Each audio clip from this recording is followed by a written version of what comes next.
जय हिंद मित्रों। मैं मनोज सर पुनः अपने ई शिक्षा संवाद यूट्यूब चैनल में आप सभी का हार्दिक स्वागत करता हूं। जैसा कि आप सभी जानते हैं कि मैं NTA UGC NET JR assistant professor की तैयारी करा रहा हूं, जो कि सब्जेक्ट हम लोग का है क्या, एजुकेशन। ठीक, एजुकेशन है। एजुकेशन से रिलेटेड मैं जितने भी आपका एनटीए यूजीसी नेट की तैयारी हो, पीजीटी की तैयारी हो या असिस्टेंट प्रोफेसर की तैयारी हो, उसकी तैयारी कर रहा हूँ। आज जो मैं वीडियो लेकर आया हूँ वह है फर्स्ट पेपर। फर्स्ट पेपर में जो कि आपका कॉमन होगा, जो यूपीएससी में जो आपका फर्स्ट पेपर बनता है, जो एडवर्टाइजमेंट 50 के अंदर बीए की जो तैयारी कर रहे हैं असिस्टेंट प्रोफेसर की, उनके लिए यह वीडियो बहुत ही महत्वपूर्ण है। और या फिर जो एनटीए यूजीसी नेट की तैयारी कर रहे हैं उनके लिए भी फर्स्ट पेपर में जो आज मैं पढ़ाने वाला हूँ, जो समझाने वाला हूँ, वो बहुत ही महत्वपूर्ण भूमिका अदा करेगा। ठीक है, उससे पहले कि एक कोटेशन है जिसमें कहा जाता है कि शिक्षा शिक्षा एक ऐसी उड़ान है, शिक्षा एक ऐसी उड़ान है जिसे पंखों की जरूरत नहीं। शिक्षा एक ऐसी उड़ान है जिसे पंखों की जरूरत नहीं, यह सिर्फ ध्यान मांगती है, कंसंट्रेट मांगती है, ध्यान मांगती है, इसे रटने की जरूरत नहीं। तो मेरे मित्रों, मेरे दोस्तों, शिक्षा एक ऐसी विषय वस्तु है, एक ऐसी चीज है जो उड़ान, एक ऐसी उड़ान है जिसे पंखों की जरूरत नहीं पड़ती है। ठीक, पंखों की जरूरत नहीं पड़ती, बल्कि केवल एक ध्यान की जरूरत पड़ती है। जब हम ध्यान कोई चीज को अपने अंदर ध्यान अंतरात्मा में उतार लेते हैं तो हमें उसको रटने की, समझने की जरूरत नहीं, वो ऑटोमेटिक हमारे माइंड में, कॉन्शियस में बैठ जाता है। क्लियर है, बैठ जाता है। तो इसी मोटिवेशन कोटेशन के साथ हम अपनी क्लास को स्टार्ट करते हैं। तो सबसे पहले यूपीएससी की जो हम लोग तैयारी कर रहे हैं असिस्टेंट प्रोफेसर की, उसमें एक फर्स्ट एक आई है जिसमें आपका जीएस है। जीएस पोर्शन में, जिसको सामान्य ज्ञान है, जीएस पोर्शन है। ठीक, जीएस पोर्शन में एक यूनिट फर्स्ट है। कौन है? यूनिट फर्स्ट है। यूनिट फर्स्ट में लिखा है समसामयिक मुद्दे। क्या है? समसामयिक मुद्दे। सम सामयिक मुद्दे आएंगे। ठीक, समसामयिक मुद्दे। समसामयिक मुद्दे में आपकी क्या क्या चीजें आएंगी? समसामयिक मुद्दे में सबसे पहले कह रहा है कि राष्ट्रीय एवं अंतरराष्ट्रीय प्रमुख घटनाएं व मुद्दे। क्या है? राष्ट्रीय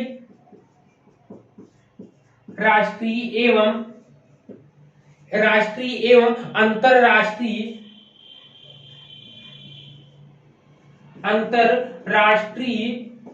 ठीक, अंतरराष्ट्रीय प्रमुख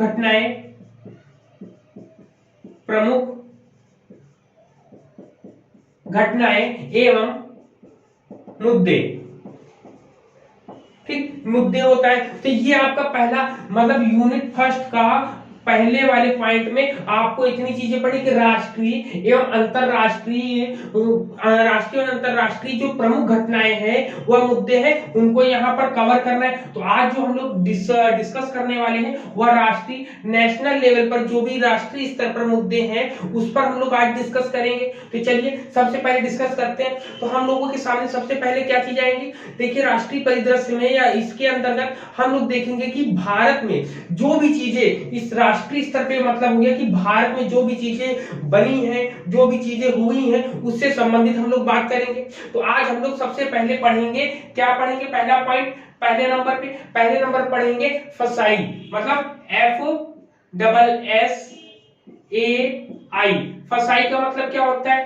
फसाई का मतलब क्या होता है कि food safety and standard authority of India. ठीक, क्या बोलते हैं? फूड, क्या होगा आपका? Food safety and standard authority of India. Authority of India हो गया ना, यहाँ पर क्या होगा? फूड स्टैंडर्ड, क्या होगा? Food safety and standard authority of India. तो ये इसका फुल फॉर्म होता है। अब इसके अंदर मतलब भारतीय खाद्य सुरक्षा और मानक प्राधिकरण है ये आपका। क्या आपका? ये आपका, ठीक है, ये चीजें। अब इसको ये बना कैसे? इसमें कहते हैं कि यह जो है राज्य खाद्य सुरक्षा सूचकांक को जारी करता है, ये सुरक्षा को जारी करता है। अब बात आती है कि फसाई, इसकी शुरुआत कब हुई थी? सबसे पहले यह प्रकाश में कब आया था इसकी बात? तो सबसे पहले यह वर्ष 2019 में आया था। कब आया था? 2019 में इसको लागू किया गया था। ये सबसे पहले 2019 में आया था। और ये कब आया था? 7 जून को। ठीक 7 जून को फसाई दिवस मनाते हैं, मतलब विश्व खाद्य सुरक्षा दिवस मनाते हैं। क्या मनाते हैं? विश्व खाद्य सुरक्षा दिवस, विश्व खाद्य सुरक्षा दिवस मनाते हैं, सुरक्षा दिवस मनाते हैं। आपसे क्वेश्चन आ जाएगा कि ये बताइए पूरे विश्व में विश्व खाद्य सुरक्षा, आपसे कोटेशन आया कि विश्व खाद्य सुरक्षा दिवस कब मनाया जाता है, तो आप बता सकते हैं विश्व खाद्य सुरक्षा दिवस 7 जून को मनाया जाता है। ठीक है, 7 जून को मनाया जाता है। यह पहली बार कब आया था? तो यह पहली बार 2019 से आना शुरू हुआ है भारत में। अब ये जो हम लोग बात कर रहे हैं 2020, ठीक 2020 2021 की जो बात करें 2020-21 में ये तीसरी बार आया है। कब, कौन सी बार है? तीसरी बार आया है। इसमें जो भी है, इसमें मुख्य रूप से किस पर ध्यान दिया जाता है कि मतलब जो ये मूल्यांकन जो जितने राज्य हैं, राज्य में जितनी भी खाद्य सुरक्षा होती है, खाद्य सुरक्षा से संबंधित जितने भी मूल्य प्रदर्शन है, राज्यों का जो प्रदर्शन है, उन प्रदर्शनों का मूल्यांकन किया जाता है, जिसमें मानव संसाधन तथा संस्थागत आंकड़े होते हैं, अनुपालन होता है, प्रशिक्षण होता है और क्षमता निर्माण होता है, खाद्य परीक्षण आधारभूत संरचनाएं होती हैं, उनसे संबंधित निगरानियां होती हैं, उन सब चीजों के बारे में बात बताई गई है। तो सबसे पहले हम लोग यहाँ पर देखेंगे कि इसमें यह जो है भारत में तीसरी बार जो है इसका जो सूचकांक बना था, ये कब बना था? तो याद रखिएगा ये बना था आपका 20 सितंबर को। ठीक, कब बना था? 20 सितंबर 2021 को ये आया था। कब आया था? 20 सितंबर 2021 को आया था। राज्य खाद्य सुरक्षा सूचकांक आया था, जिसको बोलते हैं, क्या बोलते हैं? State food safety index. क्या बोलते हैं? स्टेट, ठीक है, क्या बोलते हैं? स्टेट फूड सेफ्टी, ठीक, स्टेट फूड सेफ्टी इंडेक्स। क्या हो जाएगा? इंडेक्स 2021, मतलब 2021, 2021 लिख दीजिए ना, 2021 में आया है, 2021 में ये आपका है। तो ये आपका कब आया है? तो यहाँ पे 20 सितंबर 2021 में, जिसका क्या है? स्टेट फूड सेफ्टी इंडेक्स, राज्य खाद्य सुरक्षा सूचकांक जारी किया गया। इसमें कुल कितने राज्यों या संघ राज्यों को शामिल किया गया? इसमें टोटल जो है इसमें जो है 36 राज्यों को शामिल किया गया। इसमें 36 राज्यों को शामिल किया गया है, जिसमें संघ राज्य भी आते हैं। ठीक, जिसमें संघ राज्य क्षेत्र जो आते हैं उसको भी शामिल किया गया। इसमें इसके बंटवारे का जो आंकड़ा होता है, वह 100% में से होता है। वह कितने में से होता है? 100% में से होता है। अब चलिए हम देखते हैं कि पूरे भारत में शीर्ष 3 स्थानों पर रहने वाले राज्य कौन से हैं, कि पहले नंबर 1 पर कौन है, नंबर 2 पर कौन है, नंबर 3 पर कौन है। चलिए हम लोग क्रमवार से देखते हैं। क्रमवार से देखेंगे कि 1 नंबर पर कौन है भारत में, 2 नंबर पर कौन है भारत में। इसके बाद फिर हम लोग देखेंगे और भी आगे की चीजें जो बहुत इंपॉर्टेंट रोल करेगी हमारी। ठीक है, चलिए सबसे पहले इसमें कहते हैं कि इसको जो है, जो डिवाइडेशन हुआ है, जो सूचकांक का मूल्यांकन जो किया था, वह 100 अंकों के आधार पर किया था। कितने? 100 अंकों के आधार पर किया था। जब 100 अंकों के आधार पर किया जाता है तो शीर्ष, क्या लिखेंगे? शीर्ष 3 राज्य, अब शीर्ष 3 राज्य कौन से हैं? नंबर 1 पर कौन आपका आता है? तो याद रखिएगा इसमें अंक दिए जाते हैं। अंकों के लिए मैंने बताया ना कितनी चीजों को लिया जाता है इसमें। तो इसमें सबसे पहले नंबर 1 पर आपका कौन है? गुजरात। कौन सा है? गुजरात है। नरेंद्र मोदी जी का गुजरात, सबसे पहले नरेंद्र मोदी जी है तो नंबर 1 गुजरात ही होगा यहाँ पर, तो नंबर 1 गुजरात हो गया। नंबर 2 पर कौन आएगा? नंबर 2 पर आपका आएगा केरल। क्या आएगा? केरल कितने नंबर लेकर है? केरल जो 70 नंबर लेकर है यहाँ पे दूसरे नंबर पर। तीसरे नंबर पर कौन है? तीसरे नंबर पर तमिलनाडु है। कौन है आपका? तमिलनाडु। क्या है? तमिलनाडु है। ठीक है, तमिलनाडु है आपका तीसरे नंबर पर। तमिलनाडु ने कितने अंक प्राप्त किए हैं? ये 64 अंक इसने प्राप्त करे हैं फसाई में। क्लियर है यहाँ पर? तो किसमें प्राप्त किया है? मतलब स्टेट फूड सेफ्टी इंडेक्स, मतलब स्टेट फूड सेफ्टी इंडेक्स। ठीक, इसमें इन्होंने 2020-21 में जो आया है उसमें पहले स्थान पर कौन? क्वेश्चन आपसे बन सकता है कि स्टेट फूड सेफ्टी इंडेक्स 2020-21 में जो कि 20 सितंबर को आया था, उसमें पहले स्थान पर कौन है? तो आप बताएंगे पहले स्थान पर गुजरात है, दूसरे स्थान पर आपका केरल है, तीसरे स्थान पर आपका तमिलनाडु है। अब यहाँ पर सबसे शीर्ष बड़े स्थानों के नाम पर आ गया था। अब बात आती छोटे राज्यों पर, अगर देखा जाए किस पर देखा जाए? छोटे राज्यों पर। किस पर देखेंगे? छोटे राज्यों पर देखेंगे हम। ठीक है, छोटे राज्यों पर हम देख लेंगे इसमें कि छोटे राज्यों में क्या हो जाएगा। ठीक, छोटे राज्यों में अब देखिए सबसे पहले हम तीन राज्यों में देखें, जो तीन पूरे के पूरे राज्यों में मिलाकर हमने देखा था। अब छोटे राज्यों में मिलाकर देखेंगे तो छोटे राज्यों में तीन कौन से होंगे? केवल तीन की बात हम करेंगे ना, क्योंकि तीन ही अगर हमें याद रहेंगे। अब तीन छोटे राज्य होंगे वह कौन से होंगे? सबसे पहले आता है आपका गोवा। क्या आता है? गोवा आता है। दूसरे नंबर पर आपका आता है मेघालय आता है। और तीसरे नंबर पर आपका आता है मणिपुर। कौन आता है? मणिपुर। आपका मणिपुर आता है।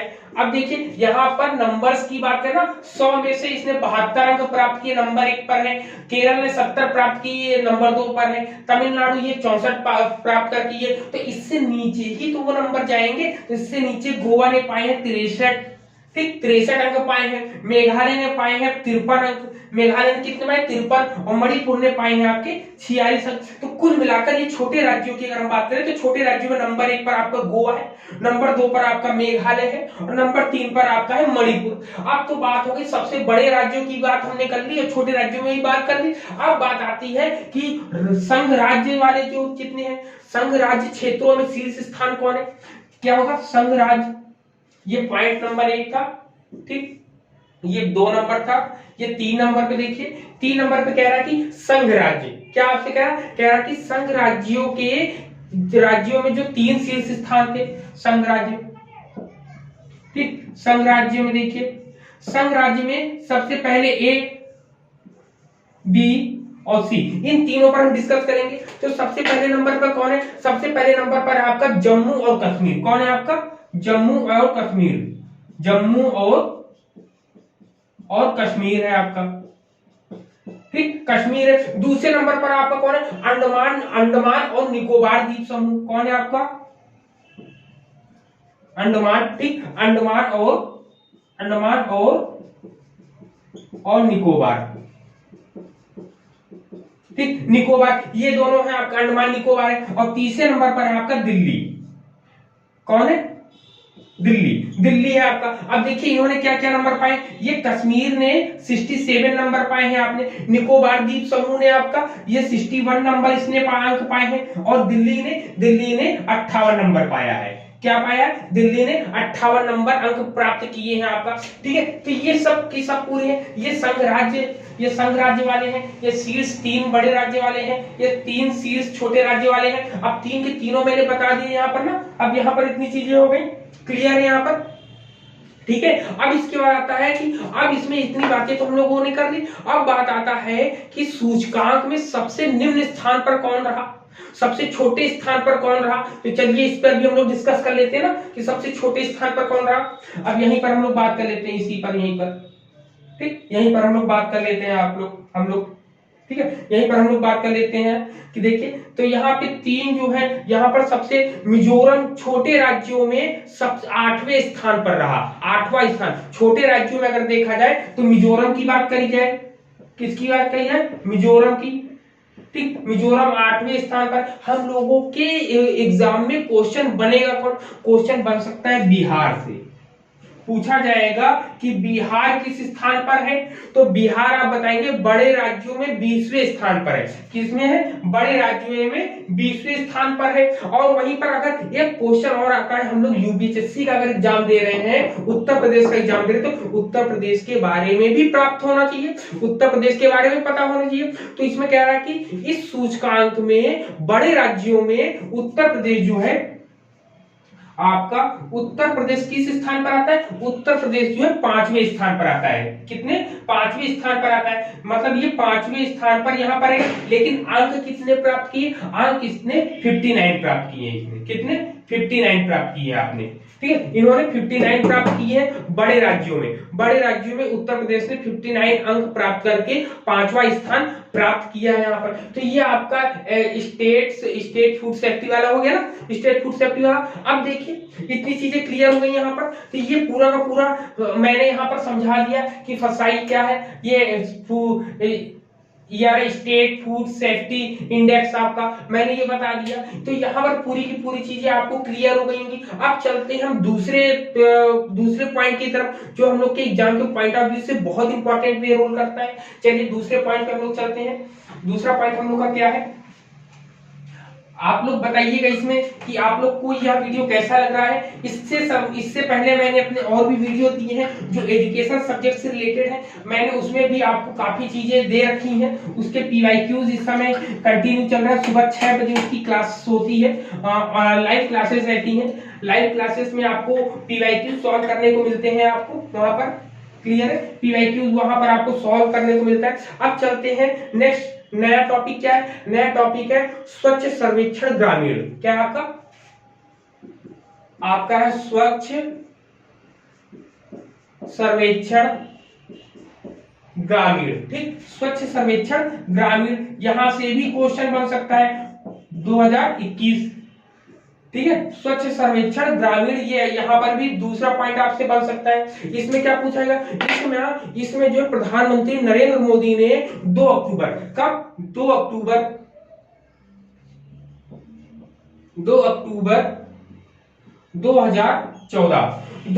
2014 को इन्होंने स्वच्छ भारत मिशन लॉन्च किया। कौन सा किया लॉन्च, स्वच्छ भारत मिशन, स्वच्छ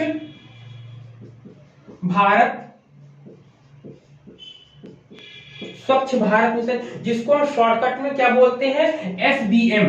क्या बोलते हैं, SBM, स्वच्छ भारत मिशन, जिसको शॉर्ट में हम SBM बोलते हैं। आपसे क्वेश्चन आ सकता है कि ये बताइए कि स्वच्छ भारत मिशन कब लॉन्च किया गया, तो आप बता सकते हैं 2 अक्टूबर 2014 को। किसके द्वारा लॉन्च किया गया, तो आप बता सकते हैं प्रधानमंत्री नरेंद्र मोदी। इसमें नरेंद्र मोदी, ठीक, नरेंद्र मोदी द्वारा यह लॉन्च किया गया। माननीय श्री प्रधानमंत्री जी हमारे नरेंद्र मोदी जी के द्वारा यह लॉन्च किया गया। अब इसको लॉन्च करने में इसके 2 उप मिशन बनाए गए। ठीक, इसके 2 उप मिशन बनाए गए। क्या बनाए गए, 2 उप मिशन बनाए गए। ठीक, जब 2 उप मिशन बनाए गए, इसमें 2 उप मिशन में एक ग्रामीण क्षेत्र आया, एक इन्होंने ग्रामीण क्षेत्र लिया, एक शहरी क्षेत्र लिया। ठीक, एक ग्रामीण क्षेत्र लिया, एक शहरी क्षेत्र लिया। जब ग्रामीण क्षेत्र उन्होंने लिया तो ग्रामीण क्षेत्र और शहरी क्षेत्र दोनों ही ये इसके मिशन के भाग रहे। लेकिन ग्रामीण क्षेत्र जो था, इन्होंने बोला कि ग्रामीण क्षेत्र जो है ये किसके द्वारा, जल शक्ति मंत्रालय द्वारा होगा। किसके, ये होगा जल शक्ति मंत्रालय या जल शक्ति मंत्रालय द्वारा होगा। जबकि शहरी वाला जो होगा, शहरी स्वच्छ भारत मिशन होगा, वह आवासन एवं शहरी कार्यालय मंत्रालय द्वारा प्रशासित होगा। किसका, आवासन एवं शहरी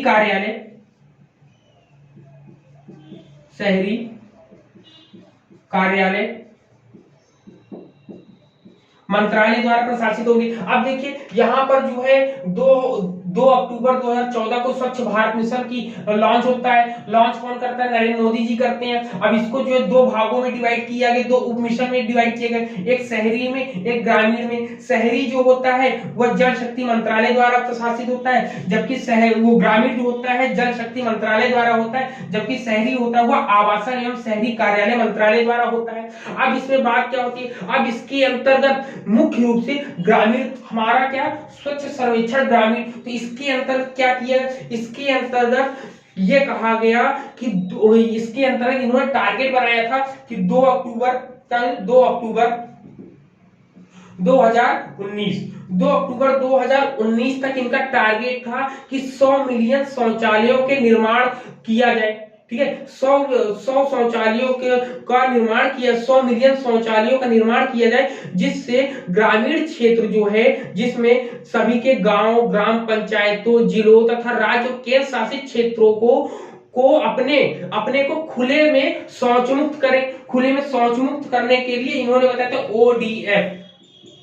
ठीक, ओडीएफ। अब ओडीएफ क्या होगा? खुले में, मतलब ओपन डिफेक्शन फ्री। ठीक, ओपन डिफेक्शन फ्री क्या होगा? ओपन डिफेक्शन, ठीक, ओपन डिफेक्शन फ्री, ये बात होगी यहाँ पे। ओपन डिफेक्शन फ्री का मतलब खुले में शौच मुक्त। क्या होगा? खुले में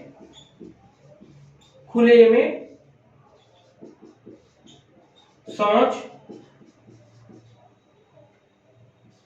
मुक्त। ये बात कह रहे हैं यहाँ पर कि इनका टारगेट था खुले में शौच मुक्त स्थिर बनाने के लिए इन्होंने स्वच्छ भारत ग्रामीण मिशन की स्थापना करी थी। इसके द्वारा इन्होंने इसके कई फेज चलाए। 2019 के बाद इन्होंने दूसरा चरण चलाया, फिर तीसरा, तो ऐसे ये कंटिन्यू दूसरा चरण अभी चला रहे हैं। ठीक है, दूसरा चरण चल रहा है। अब देखिए इसके अंदर इसमें एग्जाम के पॉइंट ऑफ व्यू से क्या हमारे क्वेश्चंस बन सकते हैं। ये हमारे इसमें मुख्य रूप से स्वच्छ आइकन स्थल बनाए गए। कब बनाए गए? ये स्वच्छ आइकन स्थल जो है 25 फरवरी 2021 को। कब बनाया गया? 25 फरवरी 2021 को यहां पर क्या किया गया? अब स्वच्छ आइकन स्थल बनाए गए। क्या बनाए गए? स्वच्छ आइकन स्थल। स्वच्छ आइकन, ठीक, स्वच्छ आइकन स्थल बनाए गए। अब स्वच्छ आइकन स्थल बनाने का रीजन क्या था? इन्होंने बोला कि जल शक्ति, ये स्वच्छ आइकन स्थल जो किस मंत्रालय द्वारा बनाया गया? तो याद रखिएगा 25 फरवरी 2021 को जल शक्ति मंत्रालय द्वारा। किसके द्वारा? जल शक्ति मंत्रालय द्वारा। जल शक्ति, जल शक्ति मंत्रालय द्वारा जो है इसको बनाया गया है। ठीक है, जल शक्ति मंत्रालय द्वारा इसको बनाया गया, जिसमें यह ये कह रहा कि चौथे चरण के अंतर्गत, ठीक, चौथे चरण के अंतर्गत जो है स्वच्छ आइकन स्थल, मतलब स्वच्छ आइकन स्थल को हम लोग बोल सकते हैं SIP। ठीक, SIP के अंतर्गत इन्होंने कुल मिलाकर 12 स्थलों को चयनित किया। कितने करे इन्होंने? टोटल अगर आप बताएंगे टोटल कितने स्थानों को चयनित किया, तो टोटल 12 स्थानों को चयनित किया। नंबर 1 पर कौन है? अजंता की गुफाएं हैं। नंबर 1 अजंता की गुफा कहां पर है? आपकी महाराष्ट्र में है। नंबर 2 पर सांची स्तूप है, जो कि मध्य प्रदेश में है। इसको मैं लिखता भी जाता हूं ना, ये आपका क्लियर हो गया। तो इधर हम लिखते भी जाते हैं ना, इधर हम लिखते जाएंगे तो आपके लिए ज्यादा बेटर होगा आपके लिए। ठीक है, इधर हम लिखेंगे तो आपके लिए ज्यादा समझ में आएगा। आप लोग भी साथ में लिखते जाएंगे। ठीक है, आप लोग भी साथ में लिखते जाएंगे। देखिए जो आपके आइकन बनाए गए हैं, जो भी इसमें आइकन स्मारक बनाए गए हैं, वह कौन है? नंबर एक पर कौन है? अजंता की गुफाएं। क्या है? अजंता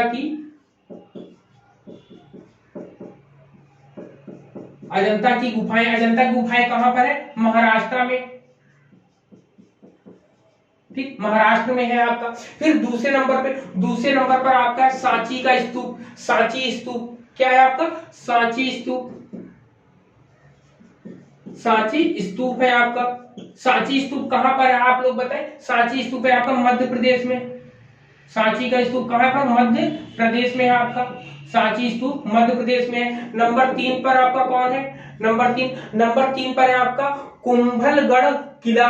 कौन है? कुंभलगढ़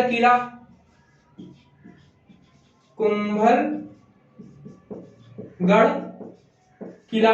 ठीक, कुंभलगढ़ किला कहां पर है आपका? MP में है। कहां पर है? मध्य प्रदेश में है। फिर नंबर 4 पर कौन सा आपका? नंबर 4 पर आता है जैसलमेर किला। ठीक, जैसलमेर किला।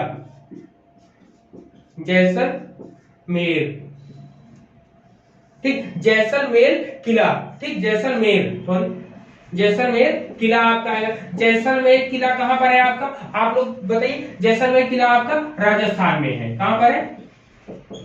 राजस्थान में। फिर नंबर 5 पर कौन सा है? नंबर 5 पर आपका आता है रामदेवरा। ठीक, रामदेवरा क्या आता है? रामदेवरा आता है। रामदेवरा ये कहां पर पड़ता है? ये भी जैसलमेर में ही पड़ता है, राजस्थान। किसका? राजस्थान। ठीक, राजस्थान में आता है। नंबर 6 पर कौन आता है? नंबर 6 पर आप देखिए, नंबर 6 पे आपका देखिए कौन सा आता है? नंबर 6 पर आपका आता है गोलकुंडा का किला। क्या होता आता है आपका? गोलकुंडा का किला। गोलकुंडा का किला। ठीक, अब गोलकुंडा का किला कहां पर है आपका? गोलकुंडा का किला आपका है हैदराबाद, तेलंगाना में। कहां पर है? हैदराबाद तेलंगाना। ठीक, तेलंगाना में है आपका। फिर नंबर 7 पर आपका कौन सा है? नंबर 7 पे आपका आता है सूर्य मंदिर। सूर्य मंदिर कहां पर है? सूर्य मंदिर क्या है आपका? सूर्य मंदिर। ठीक, सूर्य मंदिर आप कहां पर है आपका? कोणार्क। आपका कहां पर? कोणार्क, ओडिशा। कोणार्क, ओडिशा। ओडिशा में आपका। फिर नंबर 6 7 हो गया। अब नंबर 8 पर कौन है आपका? 8 पर देखिए, 8 पर है आपका रॉक गार्डन। कौन है आपका? Rock garden. Rock garden. अब रॉक गार्डन कहां पर है? रॉक गार्डन आपका है चंडीगढ़ में। कहां पर है? चंडीगढ़। ठीक, चंडीगढ़ में आपका है रॉक गार्डन है आपका। फिर नंबर 9 पर कौन? अब देखिए यहाँ पर इतना हो गया। अब आगे देखते हैं। नंबर यहाँ पर 8 तक हो गया, 12 तक कराना है। ठीक है, यहाँ पर इतना हो गया आपका। चलिए अब देखते हैं, नंबर 8 तक हो गया। अब नंबर 9 पे हम लोग चलते हैं। नंबर 9 पे, ठीक है, यहाँ पर अब हम लोग का 8 तक हो गया। अब हम लोग किस पर चलते हैं? नंबर 9 पर चलते हैं। नंबर 9 पर क्या है आपका? नंबर 9 पे आपका आता है डल झील। क्या आती है आपकी? डल झील। डल, ठीक, डल झील आता है। अब डल झील कहां पर पड़ती है? अब आप सोचिए डल झील कहां पड़ती है? तो ये पड़ती है जम्मू कश्मीर, श्रीनगर। ठीक है, कहां पर पड़ती है? श्रीनगर में।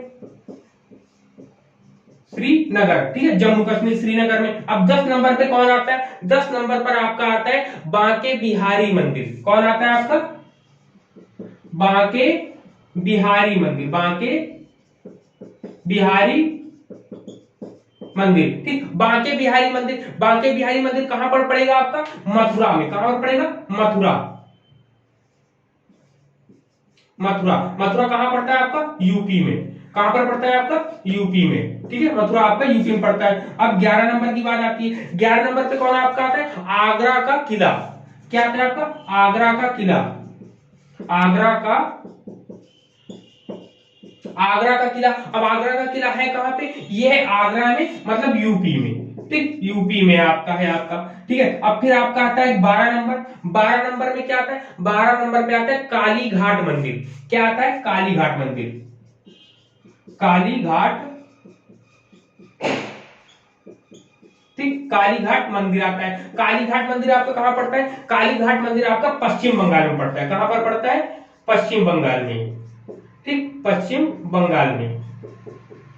ठीक, पश्चिम बंगाल में पड़ता है आपका। तो ये पूरे 12 के बारे हैं, 12 हैं। लेकिन आपको इसमें इंपॉर्टेंट क्या चीज है? इंपॉर्टेंट आपका क्या है यहाँ पर? आपका बांके बिहारी मंदिर आपका आ जाएगा। आगरे का लाल किला आपसे पूछ सकता है। ठीक है, आगरे का लाल किला पूछ सकता है आपके। ये पूछ सकता है कि यूपी में कितने इसमें स्वच्छ आइकन स्थल है? तो आप बताएंगे यूपी में, आप बताएंगे यूपी में कितने स्वच्छ आइकन स्थल है? तो यूपी में 2 है, आप बता सकते हैं ना। और अगर आपसे पूछा है कि एमपी में कितने स्वच्छ स्थल है? एमपी में भी 2 स्थल है। कहां पर? एमपी में भी दो एसआईपी है। एसआईपी कितने? यूपी में 2 एसआईपी है और एमपी में 2 एसआईपी है। और राजस्थान में कितना है? राजस्थान में कितना है? राजस्थान में भी 2 एसआईपी है आपके। तो यहाँ पर कुल मिला के एसआईपी बनाने का उद्देश्य क्या है? यहाँ पर ये बनाने का उद्देश्य है कि देश के प्रतिष्ठित जो आइकन है वह धरोहर है, वह आध्यात्मिक स्थल है, सांस्कृतिक स्थल है, ताकि इनको साफ रखकर, ताकि यहाँ पर पर्यटक जो आए तो वह यहाँ पर ज्यादा आए, भ्रमण करें और यहाँ पे ये हमारे भारत को जाने पहचाने। क्लियर? तो यहाँ पर ये क्लियर है आपका। ठीक है, यहाँ पर ये क्लियर है आपका। अब देखिए, अब इसी से संबंधित इतनी चीजें तो आपको समझ में आ गई कि आपके एग्जाम में क्या पूछा जाता है। आपके एग्जाम में आगरे का किला पूछ सकते हैं कि एसआईपी के अंतर्गत आता है कि नहीं आता है। आपका डल झील आपसे पूछ सकता है, डल झील आएगा नहीं आएगा। यहाँ पर आपकी अजंता की गुफाएं पूछ सकता है आपका। ठीक, गोलकुंड सूर्य मंदिर आपसे पूछ सकता है कि एसआईपी के अंतर्गत आता है कि नहीं आता है एसआईपी के अंतर्गत। तो यहाँ पे जिनको मैं स्टार बना रहा हूँ वो काफी इंपॉर्टेंट होने वाले हैं। ठीक है, काफी इंपॉर्टेंट होने वाले हैं। ये है आपका, ये आपके, तो ये जितने भी हैं ये काफी इंपॉर्टेंट रोल वे करेंगे आपके यहाँ पर। क्लियर है। अब चलते इसी से संबंधित एक अभियान चलाया गया, सुजलाम अभियान। क्या चला गया? सुजलाम अभियान। अब चलते हैं आगे, नोट करते हैं हम लोग, आगे नोट करते हैं सुजलाम अभियान क्या है आपका। ठीक है, आगे हम लोग नोट करते हैं सुजलाम अभियान इसी के अंतर्गत आता है। छोटा सा पार्ट है, इसी के अंतर्गत लेकर हम इसको समझा देते हैं, क्योंकि इसको अलग से बताने का कोई मतलब नहीं होगा यहाँ पर। क्लियर है यहाँ पर। तो देखिए, जो कि एग्जाम के पॉइंट ऑफ व्यू से बहुत इंपॉर्टेंट है। चलिए, यहाँ पर आपका आता है सुजलाम। क्या आता है? सुजलाम अभियान।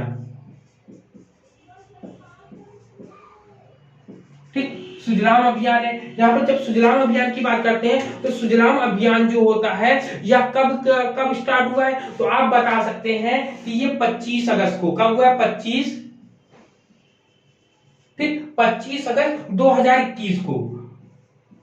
ठीक, कब स्टार्ट हुआ? यह 25 अगस्त 2021 को आजादी का अमृत महोत्सव के अंग के रूप में जल शक्ति मंत्रालय द्वारा। अब देखिए, किसके लिए? अमृत, याद रखिए, आजादी का अमृत महोत्सव। क्या होगा? आजादी का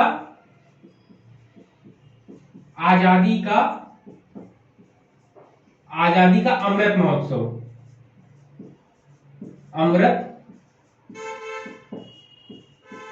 अमृत महोत्सव। ठीक, आजादी का अमृत महोत्सव जो है 25 अगस्त 2021 को आजादी के अमृत महोत्सव के अंग के रूप में किसने? जल शक्ति मंत्रालय। किसने? जल शक्ति मंत्रालय। ठीक, जल शक्ति मंत्रालय द्वारा जो है इसको सुजलाम अभियान का शुभारंभ किया गया। किसका? सुजलाम अभियान। ठीक, सुजलाम अभियान का शुभारंभ किया गया है। ठीक है, आपसे क्वेश्चन पूछ सकता है कि आजादी के अमृत महोत्सव के रूप में सुजलाम अभियान की शुरुआत किस मंत्रालय द्वारा होती है, तो आप बता सकते हैं जल शक्ति मंत्रालय द्वारा इसकी शुरुआत हुई है। कब हुई है? 25 अगस्त 2021 को हुई है।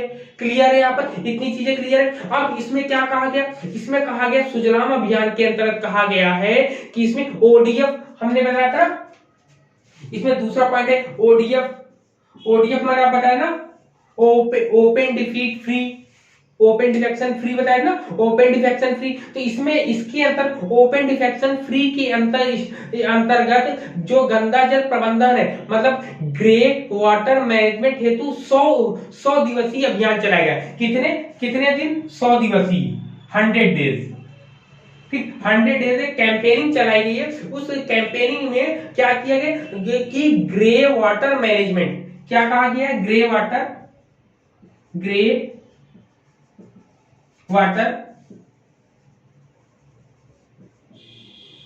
ठीक, ग्रे वाटर मैनेजमेंट की बात करेंगे 100 दिनों में ना, 100 दिवसीय एक अभियान कैंपेन चलाई है जिसमें ये चीजें ध्यान दी गई। अब इसमें इंपॉर्टेंट रोल क्या करता है आपके एग्जाम में, जो एनटीए यूजीसी नेट की एग्जाम देने जा रहे हैं उनके लिए भी यहां से क्वेश्चन बन सकता है। इसमें क्वेश्चन आपका आ सकता है कि इस अभियान या सुजलाम अभियान के अंतर्गत निम्नलिखित किन प्रमुख क्षेत्रों पर ध्यान केंद्रित किया गया है। तो याद रखिए 3 पॉइंट आपको नोट करने हैं। ठीक, 3 पॉइंट नोट करने। पहले पॉइंट पे नोट करिएगा, इसमें कहा गया कि 10 लाख सोख्ता गड्ढों का निर्माण करना। क्या कहा गया है? 10 लाख सोख्ता, ठीक, सोख्ता गड्ढे। ठीक है, क्या है? 10 लाख सोख्ता गड्ढों। ठीक, 10 लाख सोख्ता गड्ढों का, सोख्ता गड्ढे को बोलते हैं शॉक। ठीक, शॉक पिट्स बोलते हैं। ठीक, शॉक पिट्स का निर्माण। ठीक, पहला पॉइंट। दूसरा पॉइंट इसका बहुत इंपॉर्टेंट रोल प्ले करेगा, ये एग्जाम में एनटीए यूजीसी नेट के एग्जाम में आ सकता है और असिस्टेंट प्रोफेसर की जो लोग तैयारी कर रहे हैं फर्स्ट पेपर में वो भी आ सकता है। ठीक है, तो दूसरा पॉइंट आपका क्या है, शौचालयों की मरम्मत। क्या है, शौचालयों की मरम्मत। ठीक है, क्या आपका शौचालयों की मरम्मत, शौचालयों की मरम्मत की बात कर रहे हैं दूसरे पॉइंट में। फिर तीसरा पॉइंट में कहता है कि नए परिवारों तक, क्या कहता है, तीसरा आपसे कहता है कि नए परिवारों तक शौचालयों की पहुंच है। क्या कहता है आपसे नए परिवारों तक शौचालयों की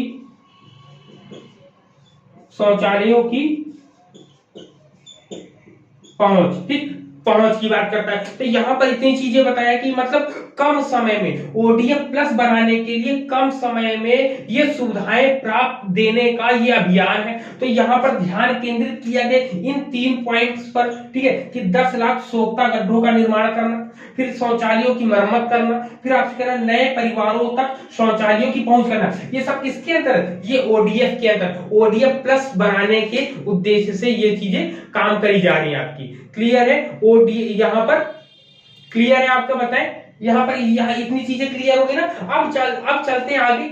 अब देखिए यहां पर इतनी चीजें हो गई, यहां पर इतनी चीजें, आज की डेट में बस इतना ही। बाकी आपको वीडियो कैसा लगा जरूर बताइएगा। इसके बाद आने वाला सेशन बहुत इंपॉर्टेंट होगा, जो कि एग्जाम हम लोग यूपीएससी का चाहे दें, चाहे असिस्टेंट प्रोफेसर का हम लोग एग्जाम दे रहे हो बीए वाला, चाहे एनटीए यूजीसी का एग्जाम दे रहे हो, सभी के लिए बहुत इंपॉर्टेंट फर्स्ट पेपर के अकॉर्डिंग मैं लेकर आने वाला हूं। इससे एक बहुत इंपॉर्टेंट लाइन मेरे सामने मुझे याद आ रही है, उसमें कहा जा रहा है कि कई जीत बाकी है। क्या कह रहा है, कई जीत बाकी है, कई हार बाकी है। ध्यान से सुनिए, कह रहा है कि कई जीत बाकी, कई हार बाकी, अभी तो जिंदगी का सार बाकी है। कई जीत बाकी है, कई हार बाकी है, अभी तो जिंदगी का सार बाकी है। यहां से चले हैं, क्या कह रहा, यहां से चले हैं नई मंजिल के लिए, यहां से चले हैं नई मंजिल के लिए हम। यह तो एक पन्ना था साहब, यह तो एक पन्ना था, अभी तो पूरी किताब बाकी है। तो मेरे साथ ऐसे ही जुड़े रहिए और मेरे वीडियो को लाइक करिए, शेयर करिए और ज्यादा से ज्यादा लोगों के पास पहुंचाइए, जिससे जो असिस्टेंट प्रोफेसर की तैयारी कर रहे हैं उनके लिए भी बहुत फायदेमंद हो और जो एनटीए यूजीसी नेट की तैयारी कर रहे हैं उनके लिए भी बहुत फायदेमंद हो। इसी के साथ जय हिंद।